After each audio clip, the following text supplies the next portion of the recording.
வணக்கம் எல்லாரும் எப்படி இருக்கீங்க நல்லா இருக்கீங்களா சாப்பிட்டீங்களா சாப்பிடலனா சாப்பிட்டது நம்ம வீடியோ பாருங்க ஓகே இன்னைக்கு நம்ம வீடியோல என்ன பார்க்க போறோம் அப்படினு பாத்தீங்கன்னா நல்ல சூப்பரான டேஸ்டான சுவையான பால் பாயாசம் தான் எப்படி செய்யுதுன்னு பார்க்க போறோம் एक्चुअली இது வந்து என் ஹஸ்பண்டோட பர்த்டே அப்போ செஞ்சது சோ கொஞ்சம் நிறையவே செஞ்சிருந்தா அவங்க கூட வர்க் பண்றவங்களுக்குலாம் சேர்த்து கொடுக்கணும் அப்படின்றதுனால சோ அதனால இன்னைக்கு வந்து உங்களோட ஷேர் பண்ண போறேன் இப்போ பாத்தீங்கன்னா ஒரு 1/4 கிலோ அளவுக்கு ஜவ்வரிசியை முதல் நாள் நைட்டே நான் ஊற வச்சிருக்கேன் சோ அவங்களுக்கு வந்து பால் பாயாசம்னா ரொம்ப பிடிக்கும் என் ஹஸ்பண்டுக்கு சோ அதனால தான் இது வந்து செஞ்சிருக்கேன் சோ பாத்தீங்கன்னா ஜவ்வரிசி வந்து ஒரு 1/4 கிலோ அளவுக்கு நல்லா ஊறி இருக்கு நைட் ஒரு ஃபுல் ஓவர் நைட் ஊறி இருக்கு கையில எடுத்தோம்னா நல்லா வந்து அமுத்துற மாதிரி இருக்கணும் இப்போ வந்து ஒரு pan வச்சுக்கலாம் பேனில் வந்து தண்ணி வந்து ஹீட் பண்ணிக்கலாம் இது வந்து ஜவ்வரிசி வேக வைக்கிறதுக்காக ஸோ நார்மலாக நீங்கள் வந்து சும்மா கொஞ்சமாக வீட்டுக்கு 1 டம்ளர் 2 டம்ளர் செய்கிறீங்க அப்படின்னா டேரெக்டாக வந்து நம்ம பால்லே வந்து சேர்த்து கூட நம்ம வேக வச்சுக்கலாம் ஜவ்வரிசி சேர்த்த தண்ணி ஜவ்வரிசியை சேர்க்கும் போது நல்லா அலசிட்டு ஒரு 2-3 டைம் அலசிட்டு நல்ல தண்ணி சேர்த்து ஊற வச்சுருந்தேன் ஸோ அந்த தண்ணியை வந்து வேஸ்ட் பண்ணக்கூடாதுன்றனால அதுலேயே வந்து சேர்த்துருக்கேன் ஏன்னா அதில் நிறைய சத்துக்கள் இருக்குது இது நல்லா வேகட்டும்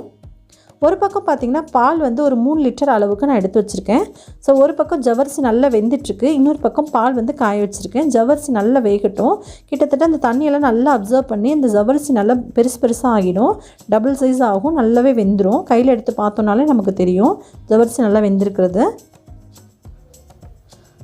ஸோ பால்லையுமே சேர்த்து நம்ம வேக வைக்கலாம் இருந்தாலும் ரொம்ப நேரம் ஆக ரொம்ப திக்காயிரும் ஒரு பேஸ்ட் மாதிரி நமக்கு வந்துடும் இப்போ பாருங்கள் ஜவ்வரிசி நல்லா சாதம் மாதிரி நல்லா அரிசி மாதிரி நல்லாவே வெந்துருச்சு ஸோ இப்போ வந்து ஏலக்காய் தூள் இருக்குல்ல அது பார்த்திங்க அப்படின்னா இந்த அளவுக்கு நான் சேர்த்துக்கிறேன் ஒரு 20-25 ஏலக்காய் வந்து நல்லா தட்டிட்டு கூட சுகர் சேர்த்து நல்லா மிக்சியில் அரைச்சிருக்கேன் லைட்டாக வந்து பேனில் வறுத்துக்கிட்டிங்க அப்படின்னா நல்லா நைஸாக இது மாதிரி அரைப்பட்டு வந்துடும் அதையும் இது கூட சேர்த்துக்கலாம் ஸோ இது நல்ல ஒரு வாசனை கொடுக்கும் உங்களுக்கு ஒரு வேளை ஏலக்காய் ஃப்ளேவர் பிடிக்காது அப்படின்னா தாராளமாக நீங்கள் அவாய்ட் பண்ணிக்கலாம் பொதுவாகவே பாயாசத்துக்கு ஏலக்காய் தான் ரொம்பவே சூப்பரான ஒரு டேஸ்ட்டை கொடுக்கக்கூடியது ஸோ அதனால் நல்ல வாசனையாக இருக்கணும்னு ஏலக்காவும் சேர்த்து இது கூட நல்லா கலக்கி விட்டுக்கலாம் பாருங்கள் ஜவ்வரிசிலாம் நல்லாவே சாஃப்டாக வெந்தாச்சு இப்போ நம்ம அடுத்து என்ன பண்ண போகிறோம் அப்படின்றத பார்க்கலாம் ஒரு பக்கம் பால் வச்சுருந்தோம்ல அது இன்னும் காயில் அது அப்படியே இருக்கட்டும் நம்ம அதுக்குள்ளே வந்து 2 சேமியா பாக்கெட் நான் வாங்கியிருந்தேன் இது வந்து பாயசத்துக்கு சேர்க்கக்கூடிய சேமியான்னு கடையில் கேட்டிங்கனாலே கிடைக்கும் நம்ம சும்மா கொஞ்சமாக செய்கிறோம் அப்படின்னா நம்ம நார்மலாக வீட்டுக்கு செய்வோம்ல அந்த உப்புமாக்கெலாம் செய்வோம் அந்த சேமியாவே சேர்த்துக்கலாம் அதுவும் நல்லா தான் இருக்கும் பட் கொஞ்சம் ஸ்பெஷலாக இருக்கட்டும் அப்படின்றதுனால இந்த சேமியா வாங்கி செஞ்சுருக்கேன் இது வந்து 2 பாக்கெட் அளவுக்கு நான் சேமியா எடுத்திருக்கேன் 1/4 கிலோ ஜவ்வரிசிக்கு 2 பாக்கெட் சேமியா சரியாக இருக்கும் 3 லிட்டர் பால் சரியாக இருக்கும் கூடவே நம்ம தண்ணியும் கலந்துருக்கோம் தண்ணி வந்து எதுக்காக கலந்துருக்கோம் அப்படின்னு பார்த்தீங்கன்னா நான் ஆல்ரெடி சொன்ன மாதிரி தான் பாயாசம் வச்சு இறக்கும்போது இருக்க ரொம்ப திக்னஸ் ஆகிட்டே இருக்கும் அப்புறம் ஒரு பேஸ்ட் மாதிரி வந்துடும் பாயாசம் மாதிரி இருக்காது அதனால் தண்ணி சேர்த்து ஜவ்வரிசி வேக வச்சோம் அப்படின்னா தான் நமக்கு கொஞ்சம் லிக்விட் கன்சிஸ்டன்சி கொஞ்சமாவது நமக்கு வந்து அப்படியே இருக்கும் அதுக்காக இப்போது 2 பாக்கெட்டில் உள்ள சேமியாவை உடச்சி ஒரு பாத்திரத்தில் நான் கொட்டிக்கிறேன் இப்போ ஒரு பக்கம் பால் காய வச்சுருந்தோம்ல பால் காஞ்சிச்சான்னு பார்த்துட்டு அந்த பால்லே வந்து இந்த சேமியாவை போட்டு வேக வச்சிடலாம் சேமியா வேகிறதுக்கு டைம்லாம் எடுக்காது அப்படியே போட்டு அப்படியே வேக வச்சிட வேண்டியதான் அவ்வளோதான் இந்த சேமியா எடுத்துகிட்டு போயிட்டு பால் வந்து நல்லா காஞ்சிருக்கு அது கூட நான் இந்த சேமியாவை நான் போட்டுக்கிறேன் சேமியா போட்டுட்டு ஒரு 10 நிமிஷம் லோ ஃப்ளேமில் வச்சு கிளறி விட்டு வேக வைங்க இல்லைன்னா அடி பிடிச்சிரும் ரொம்ப சீக்கிரமாகவே வந்து சேமியா அடி பிடிச்சிரும் ஸோ அதனால் பார்த்து கை வச்சு கலந்து விட்டுக்கோங்க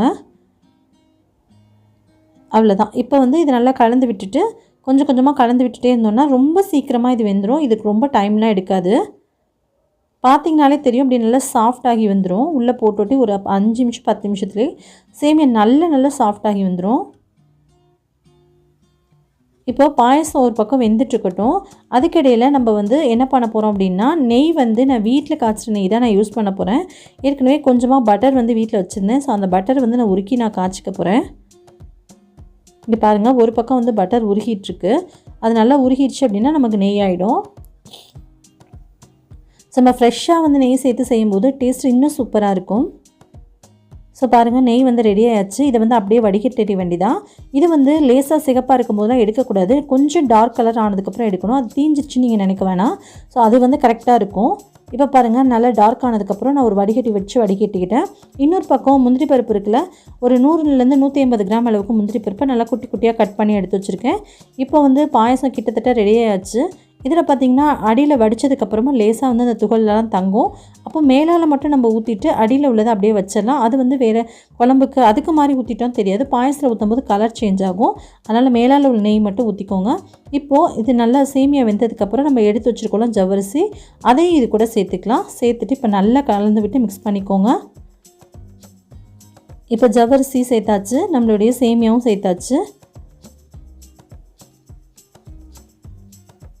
இதை நல்லா கலந்து விட்டதுக்கப்புறமா பார்த்திங்கன்னா ரொம்ப ரொம்ப ரொம்ப திக்காக இருக்கும். இதுக்கிடையில் நீங்கள் பால் சேர்க்க வேணாம். நம்ம வீட்டுக்கு செய்கிற மெத்தட் வந்து அப்படியே வேறு, பட் இது வந்து நிறைய பெரிய ஒரு டவரா வச்சு நான் செஞ்சிட்ருக்கேன் அப்படின்றனால இது கூட கொஞ்சமாக தண்ணி ஆட் பண்ணிக்கோங்க. ஏற்கனவே நிறைய பால் சேர்த்தாச்சு, கிட்டத்தட்ட 3 லிட்டர் அளவுக்கு பால் சேர்த்துருக்கேன். ஸோ மினிமம் ஒரு அரை லிட்டர் அளவுக்காவது தண்ணி சேர்க்கணும், அப்போ தான் கன்சிஸ்டன்சி கரெக்டாக இருக்கும். நமக்கு பாயசம் வந்து குடிக்கிற கன்சிஸ்டன்சியில் இருந்துச்சு அப்படின்னா தான் நல்லாயிருக்கும். ரொம்ப திக்கான கன்சிஸ்டன்சி இருந்துச்சு அப்படின்னா அதை நம்ம எடுத்து ஸ்பூனில் சாப்பிட்ற மாதிரி ஆகிடும். ஸோ அதனால் கொஞ்சம் வந்து அந்த தண்ணியான கன்சிஸ்டன்சி கிடைக்கணுன்றதுக்காக கொஞ்சம் தண்ணி ஊற்றி நான் வந்து கலந்துருக்கேன். இப்போ நல்லா கொதிக்க வச்சுக்கலாம். இப்போ ரொம்ப திக்காக இருந்துச்சுல, இப்போ பாருங்கள் கொஞ்சம் லூஸ் ஆகிருக்கு. அவ்வளோதான். இது வந்து அடி பிடிக்காமல் பார்த்துக்கோங்க. இதை நல்லா இறக்க போகிற ஸ்டேஜில் அந்த நெய் முந்திரி பருப்பும் போட்டு இறக்கணுன்னா நல்ல வாசனையாக இருக்கும். அதனால தான் அப்படியே வெளியே வச்சுருக்கேன். ஒரு நிமிஷம் இது நல்லா கொதிக்கட்டும். இது கூட சுகர் சேர்க்கணும். சுகர் வந்து பார்த்திங்கன்னா நம்மளுடைய டேஸ்ட்டுக்கு ஏற்ற மாதிரி சேர்த்துக்கலாம். நான் இன்றைக்கி 3 லிட்டர் பாலுக்கு கிட்டத்தட்ட ஒரு அரை கிலோ அளவுக்கு சுகர் சேர்த்துருக்கேன். கொஞ்சம் கொஞ்சமாக அப்படியே போட்டுகிட்டே கலந்து விட்டுட்டே இருங்க.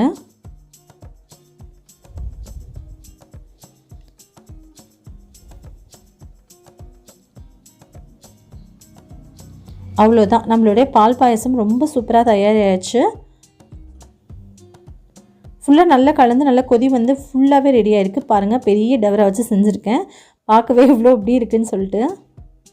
இப்போ பார்த்திங்க அப்படின்னா நல்லா க்ரீமியாக நல்லா சூப்பராக பால் பாயசம் ரெடி ஆகிடுச்சு.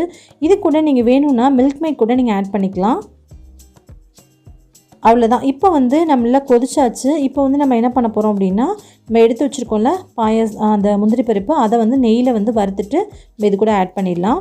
பாருங்கள், மேலால் மட்டும் ஊற்றிக்கலாம், அடியில் உள்ளதை அப்படியே வச்சிடலாம். அடியில் உள்ளது ஒன்றும் பண்ணாது, நம்ம பருப்புக்கு அது மாதிரிலாம் போட்டு சாப்பிட்டோம் அப்படின்னா நல்லாயிருக்கும். அடியில் வந்து லைட்டாக அந்த துகள் மட்டும் தங்கியிருக்கும். நான் வந்து இன்றைக்கி பிளாக் கலரில் இருக்கணும் கிரேப்ஸ், அதுதான் எடுத்திருக்கேன். கூடவே வந்து முந்திரி பருப்பு எடுத்து வச்சுருக்கேன். ஸோ அந்த முந்திரி பருப்பும் கிரேப்ஸையும் சேர்த்துட்டு நல்லா அந்த கிரேப்ஸ்லாம் பார்த்திங்கன்னா உலர் திராட்சை இருக்குல்ல, அது கொஞ்சம் லேசாக பலூன் மாதிரி வந்ததுக்கப்புறமா நம்ம எடுத்து கொட்டிட வேண்டியதான். லைட்டாக கலந்து விட்டுக்கலாம். அவ்வளோதான். இப்போ வந்து லேசாக பலூன் மாதிரி வந்துருச்சு. இப்போ தூக்கி அப்படியே நம்ம பாயசத்தில் கொட்டி அப்படியே ஒரு கிளறி விட்டோம் அப்படின்னா நல்லா கமகமான வாசனையான பால் பாயசம் ரெடி ஆயாச்சு. ஓகே, இப்போ எடுத்து கொட்டிடுவோமா? அவ்வளோதான். இப்போது நம்மளோட சூப்பரான பாயசம் தயார். ஓகே, கண்டிப்பாக இதே மெஷர்மெண்ட்டோட இதே மாதிரி நீங்களும் ட்ரை பண்ணி பாருங்கள். நல்லா சூப்பராக வாசனையாக டேஸ்ட்டு செம்மையாக இருக்கும். ஓகே ஃப்ரெண்ட்ஸ், உங்களுக்கு இந்த வீடியோ பிடிச்சிருக்கும்னு நினைக்கிறேன். உங்களுக்கு இந்த வீடியோ பிடிச்சிருந்ததுன்னா கீழே பார்த்தீங்கன்னா ஒரு லைக் பட்டன் தெரியும், அதை அப்படியே தட்டி விட்டுருங்க. சப்ஸ்கிரைப் பட்டனை கிளிக் பண்ணி விட்டுருங்க. ஆல் அப்படின்ற ஆப்ஷனை கிளிக் பண்ணுங்கள். பெல்லையும் கிளிக் பண்ணிடுங்க. ஸோ தட் நான் போடக்கூடிய வீடியோஸ் எல்லாமே உங்களுக்கு உடனே நோட்டிஃபிகேஷன் வந்து சேரும். நீங்களும் மிஸ் பண்ணாமல் பார்க்கலாம்.